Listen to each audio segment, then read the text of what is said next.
भगवान देवाधिदेव महादेव के पवित्र पशुपति व्रत को, जैसा कि शिव महापुराण के माध्यम से, लिंग पुराण के माध्यम से आप और हम शिव महापुराण में हमेशा श्रवण करते रहते हैं कि भगवान देवाधिदेव महादेव ने तारकासुर के 3 पुत्र तारकाक्ष, विदुम्माली और कमलाक्षकी को मारने के लिए संपूर्ण देवताओं को पशु बनाया, स्वयं उसके पति बनकर पशुपतिनाथ बनकर चले। जब तारकाक्ष, विदुम्माली, कमलाक्षकी तीनों का वध करने के लिए मेरे देवाधिदेव महादेव पहुंचते हैं और सारे देवता पशु बनकर तीनों को एक जगह पर एकत्रित कर भगवान शंकर अपना त्रिशूल लेकर मारने के लिए आतुर होते हैं।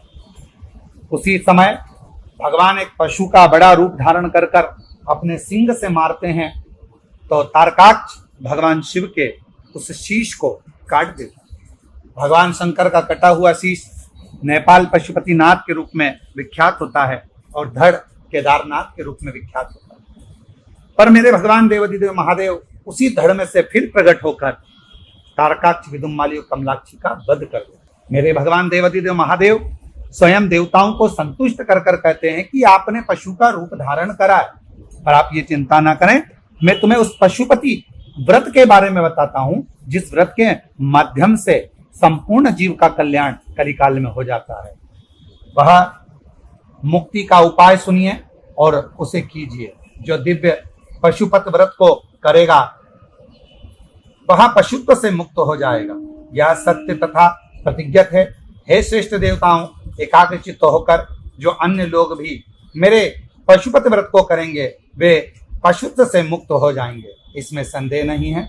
जो निष्ठा पूर्वक 12 वर्ष, आधे 6 वर्ष, उससे भी आधे 3 वर्ष के अंतर और भी आधे से आधे क्रम में भी यदि पशुपति व्रत को धारण करता है वो मुझे ही प्राप्त करता है। शिव के ऐसे कहने पर देवताओं ने कहा ऐसा ही होगा। अतः समस्त देवता, असुर तथा मनुष्य शिव जी के पशु के, रुद्र पशुपति के उस पशुपात से मुक्त करने वाले जो पशु हैं उसे व्रत के द्वारा पशु प्रभाव को त्याग कर देने वाले उस पवित्र पावन व्रत को करते हैं।